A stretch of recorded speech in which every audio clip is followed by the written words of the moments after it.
What up, though, y'all? It's your boy Shane G. We're back with another episode of Politics as Usual right here on the Ethos Media Network. Before we continue, please make sure you like, you share, and you subscribe for all of the latest content.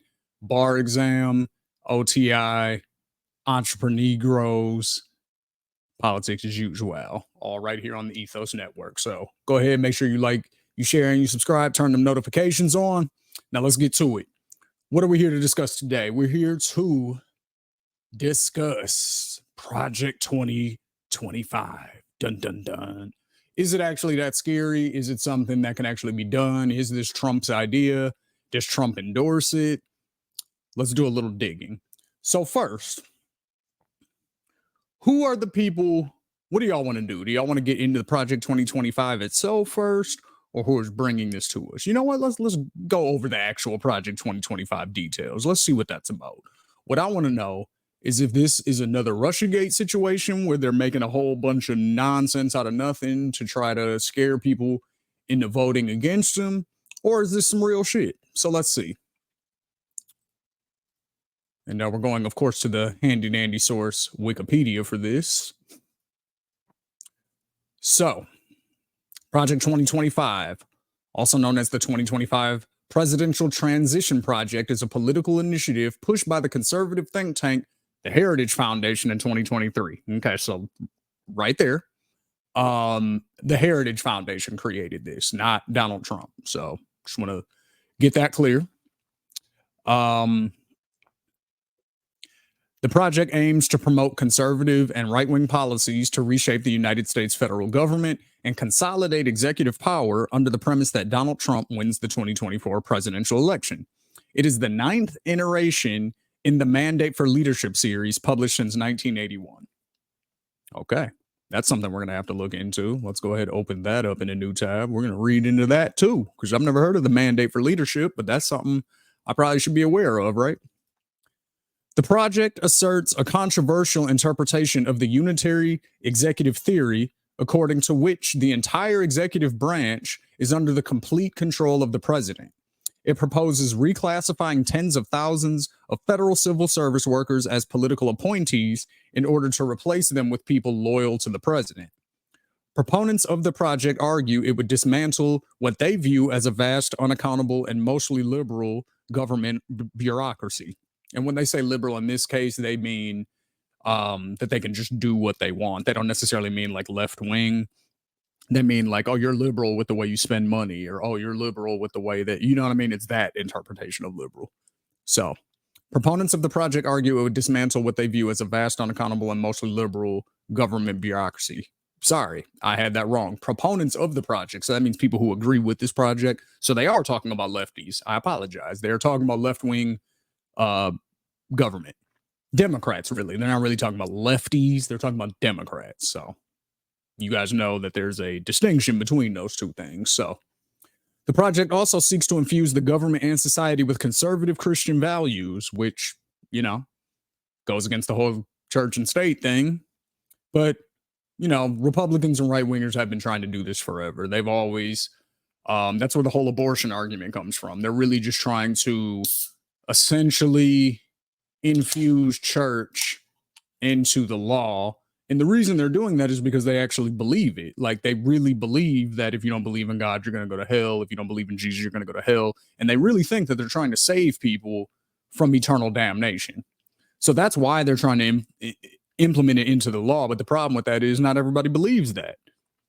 I don't believe that. I don't believe I'm going to go to hell or heaven when I die, no matter what I do on earth. You know what I'm saying? I don't think either of those things exist. So that's why, because in this country, you're supposed to represent everybody. You're not supposed to just represent one, albeit huge, but one sector of the citizens, which would be conservative Christians in this case. Yes, that's a big block of people, but it's not nearly everybody. You know, there's liberal Christians, there's Muslims, there's atheists, there's Jewish people. There, you see what I'm saying? There's all these Hindus, there's all these different religions that are all represented here in America. So if you were to take just a Christian approach, first of all, that's going to a degree, make it so that the people who practice these other religions are not able to do so. Because if everything you do has to fall under the Christian guys, there's going to be certain shit that Christians do that other religions don't do. So, how do you judge that? Critics have characterized Project 2025 as an authoritarian Christian nationalist plan to steer the U.S. towards autocracy. All those ocracy words, a lot of them mean the same thing. Autocracy, like a lot of that stuff, it's just ways to say dictatorship or authoritarianism, or like it's all the same thing. It just basically means one person or one very small group of people kind of have all the power and nobody can really challenge it. So all those words that you see, autocracy and we're trying to save democracy and all that kind of stuff, that's what that means. Legal experts said it would undermine the rule of law, separation of power, separation of church and state, and civil liberties. Project 2025 envisions widespread changes to economic and social policies in the federal government and its agencies. The plan proposes taking partisan control of the Department of Justice, the FBI, the Department of Commerce, the FCC, the FTC, dismantling the Department of Homeland Security, and abolishing the Department of Education, whose programs would be transferred or terminated. It calls for making the National Institutes of Health less independent, stopping it from funding research with embryonic stem cells, which you get from abortions. Aborted fetuses are where you get stem cells, which has proven to really improve the quality of life in people who have had major injuries or different things like that. Reducing environmental and climate change regulations to favor fossil fuels. The blueprint seeks to institute tax cuts, but its writers disagree on protectionism. The project seeks to cut Medicare and Medicaid and urges the government to explicitly reject abortion as healthcare. It seeks to eliminate coverage of emergency contraception and use the Comstock Act to prosecute those who send and receive contraceptives and abortion pills. So contraceptives, that's condoms. That's what that means. That's something to prevent you from getting pregnant. Abortion pills, yeah, that's after the fact, but a contraceptive is just wearing a condom. That's preventative measures. So they want to make that illegal too, according to this. It proposes criminalizing pornography, removing legal protections against discrimination based on sexual orientation and gender identity. Well, gender identity is not really protected anyway, unfortunately. You know what I mean? Gender identity is not protected. Sexual orientation is. So if you're gay or lesbian, that is protected. Gender identity is not. So if you identify as something other than what you physically are, then you don't get those protections. But that's already the case, though. So what they're basically, they're just, again, that's where I feel like the scare tactics thing come in. Removing legal protections against discrimination based on sexual orientation and gender identity. I'm pretty sure there aren't any legal protections against gender identity, maybe on a state level, but federally, that's not part of it's race, religion, gender itself, sexual orientation. I think those are the ones. I don't think gender identity is one of those because that is separate than gender, so, and terminating diversity, equity, and inclusion programs. So basically, the different programs that incentivize people to hire people of color instead of just hiring white people, that's what DEI is meant to be. I know that there are oftentimes, cases where that may, get bastardized or whatever, but the intention of it is to make sure that when you look at a corporate board, it's not just all white men. You know what I mean? It's so that other people have opportunities, somebody, such as myself who may have the skill and may have the know-how, but maybe I don't have all those same connections, or maybe, I'm not, maybe there's no nepotism in my situation. So I'm not going to get that opportunity, not necessarily because I'm black, but if the CEO of the company only rocks with other white people, you see what I'm saying? Like if they only rock with other white people, those are the people that are going to get them jobs, and their family members are going to be the ones that get them jobs. And you see what I'm saying? So it's meant to combat that. So a lot of people, they've taken that and they say that any black person or any person of color who's in a high position anywhere, oh, they must have been a DEI hire, implying that they didn't really deserve the position, but that they were picked because they were black or because they were brown. Not, oh, they have all the skills and what's necessary to do the job and they're brown. Let's pick them. So you see the difference between the way it gets framed? While having the DOJ prosecute anti-white racism instead. So pretty much anything that is meant for people of color. I don't even like that term, but it's a catch-all. So, it's anti-white racism. So there's whites and then there's everybody else, right? So anti-white racism is basically any spaces that are created for people of color are going to be eliminated because it's racist against white people. So I don't know what that means for like black fraternities and sororities, even though they have white members already. They have white members. I've met plenty of white Qs. I've met some white Sigmas. Like, they exist. So white people go to black universities. They're not just for black people. It's just that they were made for black people because we weren't allowed in the other universities. So historically, yes, they were mostly black people that went to those places, but that doesn't mean white people can't go. That's another common misconception. People feel like HBCUs don't allow white students, and that's just not true. That's just not true. So the project recommends the arrest, detention, and deportation of illegal immigrants living in the country. So basically, any undocumented immigrants, no matter how much you're contributing to society, no matter what your situation is, get them up out of here. It proposes deploying the military for domestic law enforcement. So the military will essentially be cops in the streets. It proposes it promotes capital punishment and the speedy finality of those sentences. It hopes to undo almost everything implemented by the Biden administration. So capital punishment, of course, is the death penalty. And they are basically saying, not only do we want to promote the death penalty and have more states and more courts use that as a sentencing, but we want it to happen quick too. Like, if you sentence somebody, kill them next week. You know what I mean? Don't wait years for potentially more evidence to come out that would show that they didn't do the crime, which happens between like 5 and 10% of the time in all death row cases. So, if you're comfortable with literally murdering 5% of the people that are on death row, because that's what that is. That would be murder if they didn't actually do a crime and the state kills them. That's murder. So if you're cool with that, here you go. So again, this is all just what's in the project. We haven't gotten to whether or not Trump endorses this or not.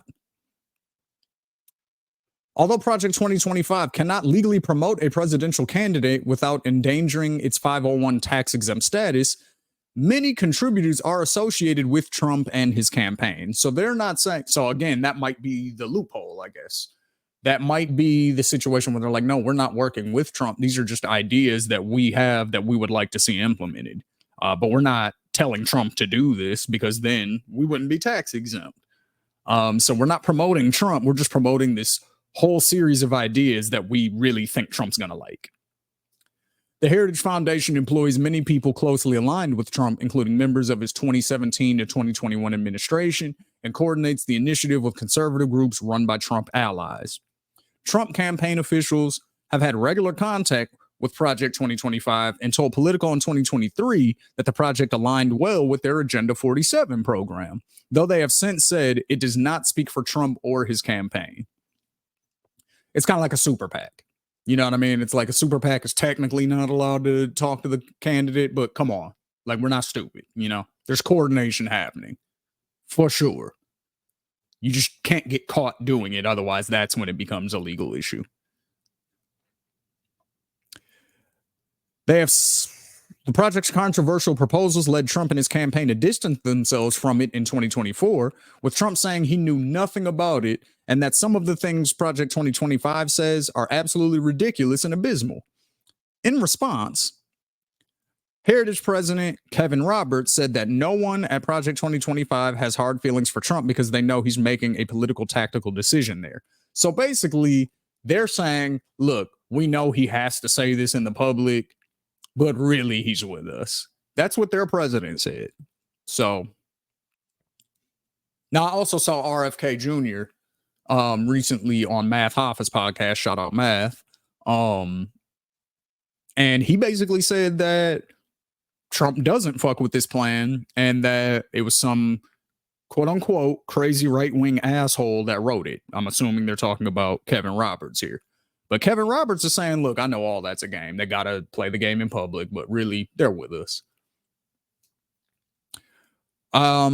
Critics have dismissed Trump's claims, pointing to the various people close to Trump who helped draft the project, the many contributors who were expected to get leadership roles in a future Trump administration, his endorsement of the Heritage Foundation's plans for his administration in 2022, and the 300 times Trump himself is mentioned in the plans. Okay, so we'll stop there just for now. We'll come back to this. Who are the Heritage Foundation? Let's check that out. Who are they? The Heritage Foundation, simply sometimes referred to as Heritage, is a U.S. conservative think tank based in Washington, D.C. Founded in 1973, it took a leading role in the conservative movement in the 1980s during the presidency of Ronald Reagan, whose policies were taken from Heritage Foundation studies, including its mandate for leadership. We're still going to get there, don't worry. The Heritage Foundation has had significant influence in U.S. public policy making and has historically been ranked among the most influential public policy organizations in the United States.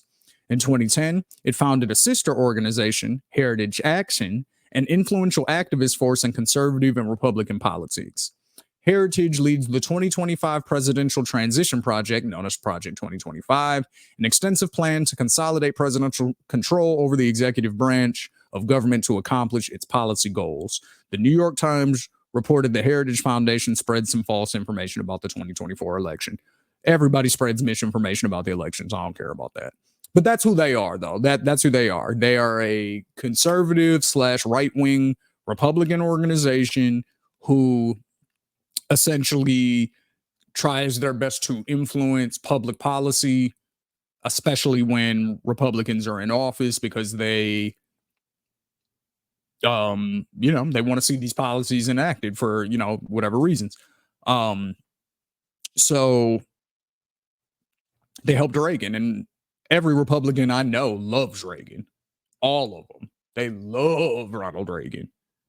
Even though he granted all the immigrants in the United States amnesty, I think they like to ignore that because it's very convenient to it's very inconvenient to their argument of like being very anti-immigration and stuff like that. So, and I'm not saying right now in October of 2024 that immigration is not a problem. That's not what I'm saying. There are a huge amount of illegal immigrants coming into the country. Like that's we can't act like that's not happening. It's happening at really, really high rates.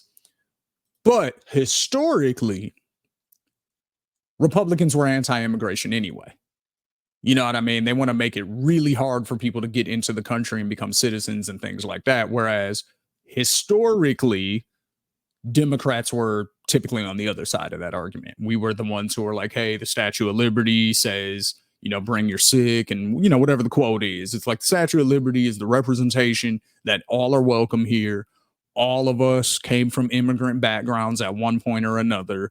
Nobody other than Native Americans, indigenous people, are actually from America. You know what I'm saying? Everyone else was an import at one point. So that was always the lefty side of the debate and why we were pro-immigration. Again, in recent times, I think everybody is sort of on the, all right, we got to slow this down. This is getting kind of crazy. But historically, the right, for the most part, was anti-immigration. The left, for the most part, was pro-immigration. So, again, Ronald Reagan granted amnesty to all undocumented immigrants in the 80s, but it's not a convenient argument, so nobody brings that up. I'm here to bring it up. So that's a little bit about the Heritage Foundation. Now let's see, what is their relationship with Trump? Right? Because that's the thing. That's what we need to figure out. So this is directly from the Heritage Foundation's website. Trump administration embraces Heritage Foundation policy recommendations. This was right after he took office, January 23rd, 2018. 1 year after taking office, President Donald Trump and his administration have embraced nearly 2/3 of the policy recommendations from the Heritage Foundation's Mandate for Leadership. We're going to get there. The Mandate for Leadership series includes 5 individual publications, totaling approximately 334 unique policy recommendations. Analysis completed by Heritage determined that 64% of the policy prescriptions were included in Trump's budget, implemented through regulatory guidance, or under consideration for action in accordance with the Heritage Foundation's original proposals. President Trump had an extraordinarily successful first year, says Thomas Binion, director of congressional and executive branch relations at the Heritage Foundation. So he's like the dude who basically goes and lobbies them, Congress. He put a conservative on the Supreme Court, and he enacted historic pro-growth tax reform. That's not true. The tax reform, yes, but pro-growth, absolutely not. That's a big reason why we're in the economy that we're in right now. COVID definitely did it, and I blame a lot of Biden's policies for that, because the science goes against a lot of what we actually did. I'm not talking about for extremely sick people or old people or people who had, other underlying conditions, which is the vast majority of the people who died from COVID. They had other shit going on. There was a very small number of people who died from COVID, and that was all that was wrong with them. They were 100% healthy, and then they caught COVID and died. I don't know what the number is, but it's really small compared to the amount of people who, had lupus and got COVID, or were obese and got COVID, or had lung problems and COVID, or you see what I'm saying? It's usually coupled with something else. And then they were also, being very deceptive about the way that they were actually counting COVID deaths. So an example of that is when, I'm going to see if I can find this video actually, but there was a lady from Chicago who basically said, if you get shot outside the hospital and that is the obvious reason that you died, but you had COVID, that counts as a COVID death. I'm going to repeat that. If you get shot outside the hospital, the doctor sees you get shot, you die in the street before they pull you into the hospital, and then they check to see if you had COVID or not, it counts as a COVID death. That's insane, but I need to start pulling these video clips when I say certain things, because a lot of people, they think I'm either misrepresenting what's being said or they just don't remember it. And I try not to do either. I try not to misrepresent anybody's words. I try to take everybody's words at face value. But I just don't forget what people say just because something else comes along. Like I remember from years back a lot of these quotes. So let's get into it. Let me show you the video of, I'm not sure exactly who it was, but it was some sort of representative, a city representative or a state representative from Illinois or Chicago. But let's get into it. All right, here we go. I got you. For Dr. Ezike, how many have died from COVID-19 that do not have any other underlying health condition? So nationally, the numbers are vanishingly small, and less than 10%. I think I saw something like 6%, and that might have been a global number. So in the general statistics, Illinois has been similar to what the aggregate larger numbers have. So I would say that it's going to be definitely under 10%, maybe even in the single digits. Thank you. That wasn't the video I was looking for. Hold on. But still very important. Still very important video, right? Because what did she say there? She said that the death toll of people who had no other underlying conditions was about 6%, which is still a little high, but that's a lot less than probably what you've been led to believe, I would imagine. All right. This is the video I needed. This is the exact one I was looking for. Again, that first one, definitely good information to have. But this is the one I was really looking for. I don't have that information at my disposal at this time. I know we have had people of all age groups die. I just want to be clear in terms of the definition of people die. Okay, here comes the definition of death by COVID. Of COVID. So the case definition is very simplistic. It means at the time of death, it was a COVID positive diagnosis. That means no matter how you die, as long as you were positive for COVID when you died, you are a COVID death. Even if you got in a car wreck or you fell off a cliff, for whatever reason that you died, as long as you had COVID, it's counted as a COVID death. Listen. So that means that if you were in hospice and had already been given, a few weeks to live, and then you also were found to have COVID, that would be counted as a COVID death. There it was. Okay. She's even going to make it more simple for us. Means that if even if you died of a clear alternate cause, but you had COVID at the same time, it's still listed as a COVID death. So technically, even if you died of an alternate cause. Okay. Shout out to this guy whose channel is this? Biff Dipstick. Shout out to you for having this clip, because that clip was really hard to find for some reason. I wonder why. Why was that clip so hard to find? What do you guys think? Why do you think that clip was so hard for me to find? Because I was searching for it. I searched up a bunch of different terms, and I had to find that on somebody else's channel who happened to clip it out. But I found all of our other stuff right on YouTube. Interesting. So with that information, right?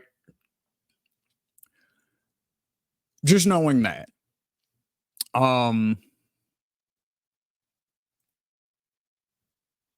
going back to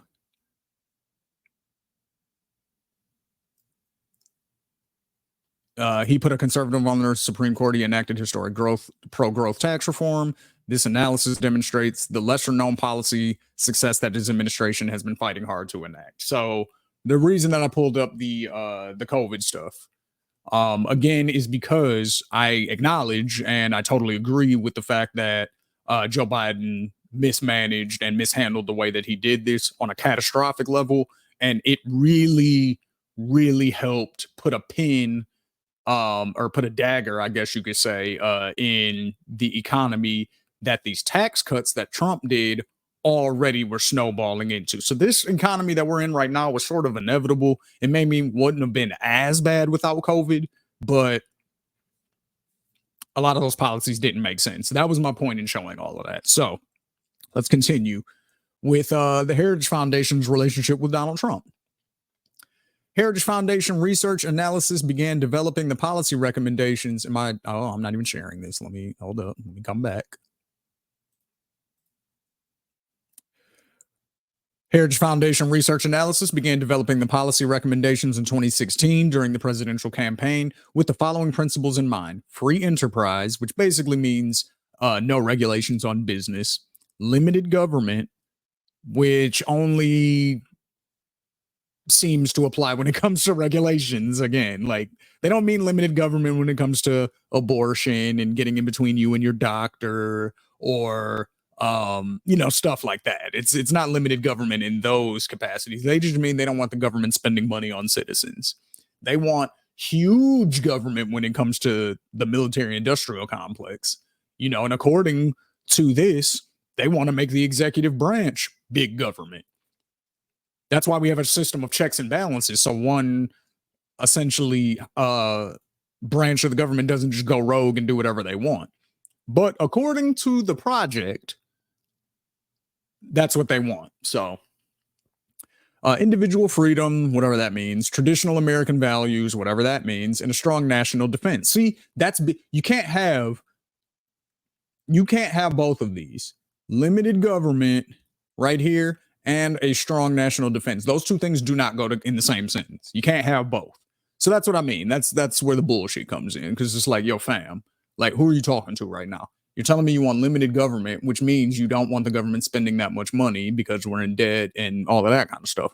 Cool. But then strong national defense means the biggest military on earth, where we spend almost $1 trillion a year. With approximately 70 former Heritage employees working for the Trump transition team or as part of the administration, the policy recommendations have served as guidelines for reducing the size and scope of the federal government, except for the military, through specific and detailed actions. All right, so there you go. Like, we don't have to read the rest of it. Really, I brought this article up just to see if in the past Trump has embraced Heritage Foundation policies. And according to the Heritage Foundation themselves, he embraced about 65% of their policies. I think the exact number was 64. So what's the mandate for leadership? Because we keep seeing that get brought up, right? Heritage Foundation did that. And apparently Project 2025 is a piece of this overall mandate for leadership. So what is it? It is a series of books published by the Heritage Foundation, an American conservative think tank based in DC. They offer specific conservative policy recommendations designed to be implemented by the federal government. The books have traditionally been released to coincide with an incoming U.S. presidential administration. The first edition was released in 1981 following the election of Ronald Reagan to serve as policy guidance for the incoming Reagan administration. The latest edition, published in April 2023, is a major component of Project 2025. So basically, it's a series of books. We can go through them. Policy Management and Conservative Administration was released as a 20-volume, 3,000-page publication. Mandate 1 contained more than 2,000 individual suggestions to move the federal government in a conservative direction, focusing on management and administration.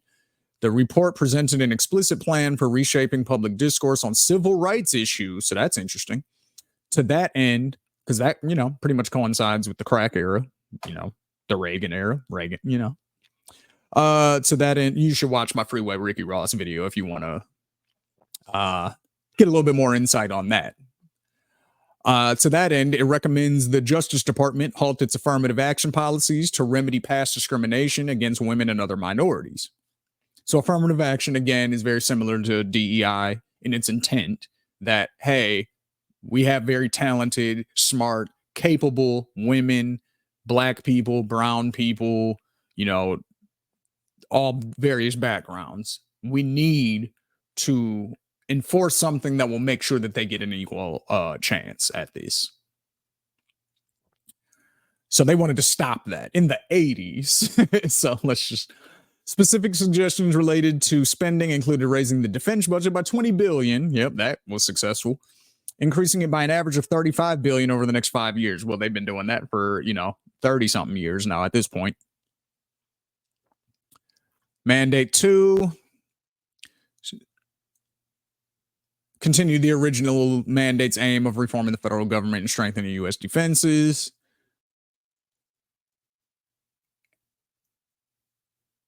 Policy strategies for the 90s was number 3. Number 4. Let's see. Number 4 looks a little bit more detailed. It was aimed at Congress and focused on presenting a political strategy for Congress to continue the conservative policies of the outgoing Republican presidential administration. So basically what it was so in 1996, so Clinton. So when Clinton was getting ready to become the president, pretty much what they did was they released this mandate number 4 to all of Congress, so that way they could basically combat against anything that a Democratic president wanted to do. Which they didn't really have to do because they had Bill Clinton. He would have done whatever they wanted anyway, Mandate 5. The forums focused on how past presidents and administrations implemented their policy agendas from their first day in office. So it's basically a strategy guide. Mandate 6 from 2005. It was only 156 pages long. The shorter length reflected that policies and ideas from the early mandates editions had, by the time of the publication, largely become part of the mainstream debate. So they feel like by 2005 their goals were accomplished because they were like, hey, this is part of public discourse now, and we're actually having a real argument about it. It's not just a bunch of conservatives talking to each other. The 7th edition Mandate for Leadership Blueprint for Reform was published in 2016, shortly after Trump became president. This edition was longer than prior editions, published in 3 volumes, in part because of much of the progress of the foundation's public policy agenda had been lost during the presidency of Barack Obama.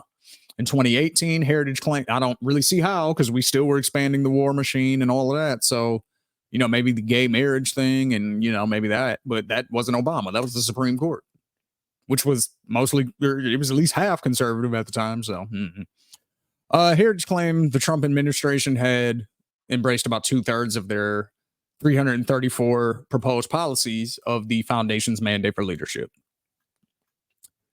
The next one was released in 2020. And then the 9th edition is Project 2025. Okay. So what do I think of this? What do I think of Project 2025?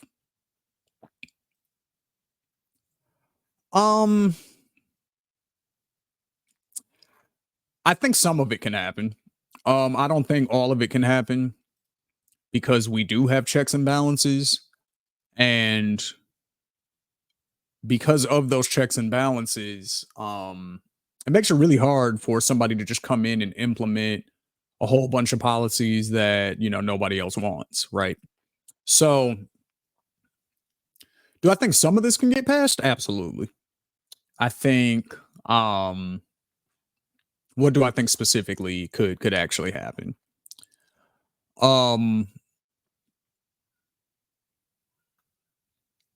Cuts to Medicare and Medicaid, I could absolutely see that happen. Reducing environmental and climate change regulation to favor fossil fuels, I could absolutely see that happening.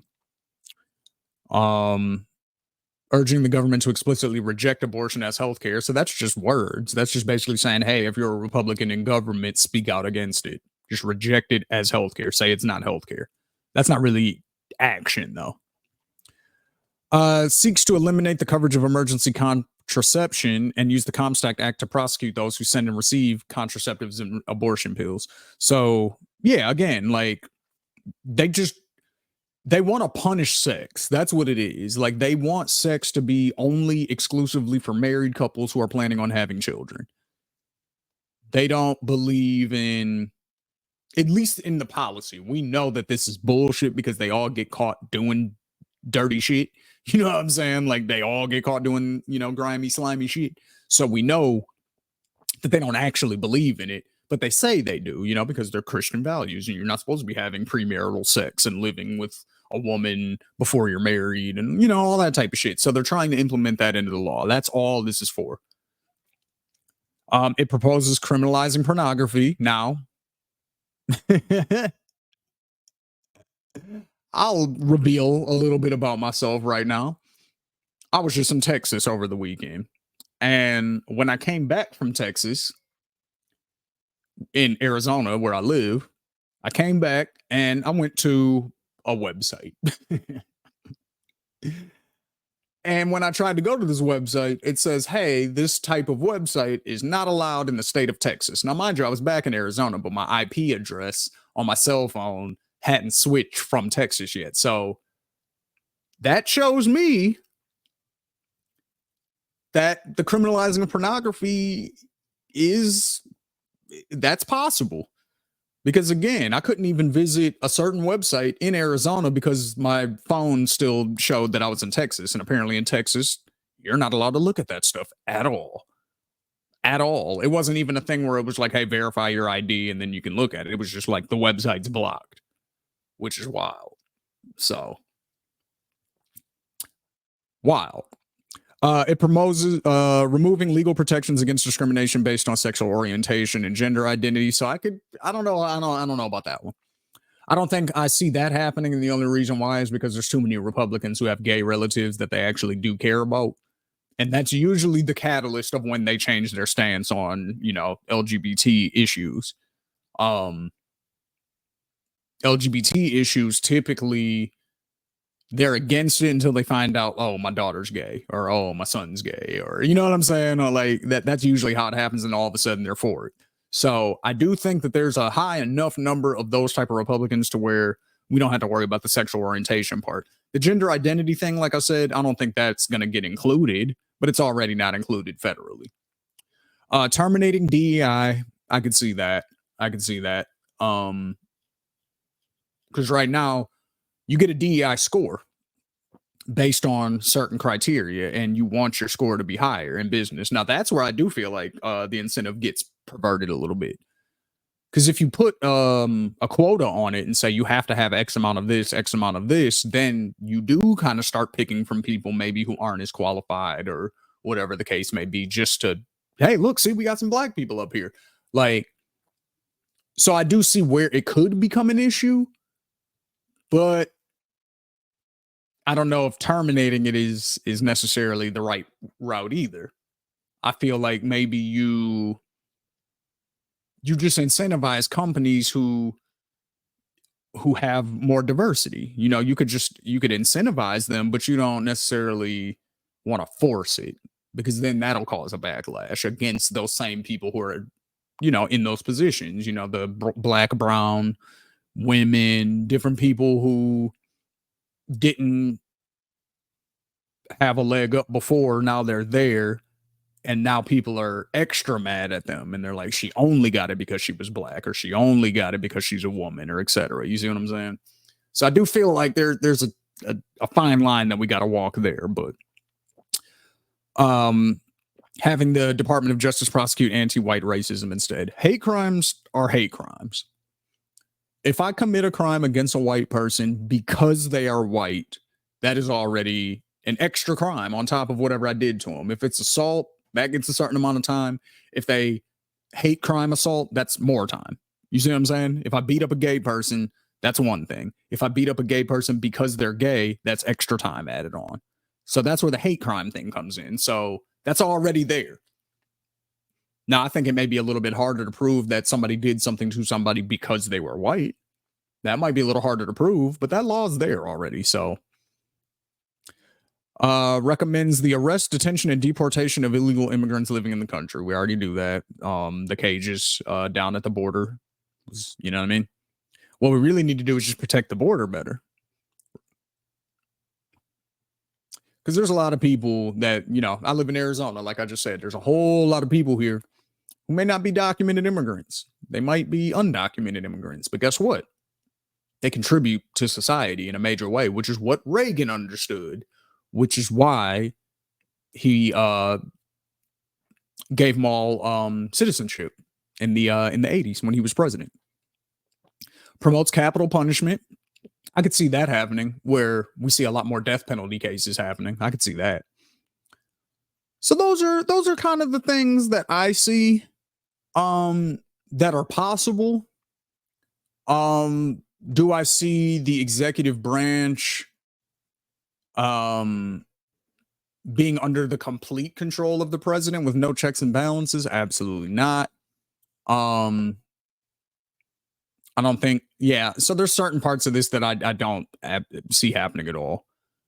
Taking partisan control of the DOJ, the FBI, the Department of Commerce, the Federal Trade Commission, Federal Communications Commission, dismantling the Department of Homeland Security, abolishing the Department of Education. I don't see those things happening. I don't think none of that's happening. I think those are the scare tactics, or those are just things that maybe the Heritage Foundation really wants to see happen, but that shit ain't happening. You know what I mean? That shit ain't happening. Because again, there's too many people on both sides who actually, you know, see the value in a lot of these departments, or, you know, the way things are set up now. They see the value in it and they don't want to completely destroy it. So overall, what do I think? I think a lot of this can get implemented, but I don't necessarily think that I don't think a lot of this is Trump's idea. I don't know how much he endorses or doesn't endorse it. I think he might endorse it behind closed doors just to make sure that the Heritage Foundation and the people of that ilk are, you know, are going to support him as he tries to win the presidency for the second time. But do I think that he's going to become a dictator? No. Do I think he's going to get in and never leave office? No. Do I think he's going to take over every individual agency and just rule it with an iron thumb? No, I don't see any of that. Number one, because the FBI and different people like that, those people are not elected. So they be there forever. So you know how much shit they probably already have on Trump? You know what I'm saying? How much dirt they probably already got on him? You know, Chuck Schumer said it. You mess with the intelligence agencies, then they got 6 ways Sunday of messing with you back. So instead of them working for the president, it's like the president should be scared of them. And these people are unelected. They just are there for as long as they want to be until somebody else comes in and does the same shit. So do I think that Trump is going to take over these? No, I don't see it. It doesn't make any sense. They hate him. So overall, I do think that some of this stuff could happen. But I don't know if the threat of that is enough for people to vote for the other person, being Kamala in this case, or if it's like we went through Russiagate and all of that turned out to be bullshit. So why should we believe this when you guys have already shown that you're willing to use fake scare tactics to try to get us to vote the way you want to? So why should we believe this? Especially when now it comes out, hey, the Heritage Foundation wrote it. Trump didn't even write it. This isn't his plan. Will he endorse the plan? That's another question, because last time he was president, 64% of their policy recommendations, he embraced them. So we'll have to see. We'll have to see. This is a very interesting political season, y'all. But I'm very curious to see how it unravels. Stop the hero worship, everybody. Please. Yeah, please stop that. Kamala's not great. Trump's not great. They both are pretty trash, actually. Stop letting people's identity and their not personality, that's not the right word. Their identity and the representation of who you think they are sway your vote. You know what I mean? Black women, don't vote for Kamala Harris just because she's a black woman and, she's got a little sister girl in her, you know what I'm saying? She was in a black sorority, you know what I mean? Her and her sister be having moments on TV that we can all relate to. You know what I'm saying? That type of shit. Her laugh, it's like your aunties are laughing in the other room. I understand all that. None of that shit has anything to do with how she will govern. Donald Trump, strongman personality, doesn't take shit, will say whatever's on his mind, speaks to people in a way that they can understand. Cool. What the fuck does that have to do with his policies? Absolutely nothing. His policies were not good. They weren't. And for everybody who thinks that the economy was so great under Trump, was it better than it is now? Yes. But the results of the economy typically are from the previous president, unless you're a two-termer, which Obama was. Obama was a two-termer. Bill Clinton was a two-termer. Now, a lot of his success happened to coincide with the internet boom era, so he got a lot of credit for stuff that he didn't even necessarily do. It just happened to be during his presidency. So yeah, that's really all I got for y'all today. That's my opinion on everything. I think some of the stuff can happen. I don't think it's going to be a complete government takeover. I don't think that every other president ever could have been a dictator, and they just, because they're nice, chose not to. And Trump's the one evil guy who's like, I'm going to do it. I don't know that can't happen. So, the whole thing's stupid. I really hate this country's political system. I really do. I can't stand it. We need ranked choice voting yesterday. Fuck. Oh my God. I hate where we are. I really do. I hate where we are, but this is where we are. So take this information, do what you will with it. And until next time, this is Shane G, Politics as Usual. Again, make sure you like, you share, you subscribe, turn on the notifications, and I'll catch you next time. Peace.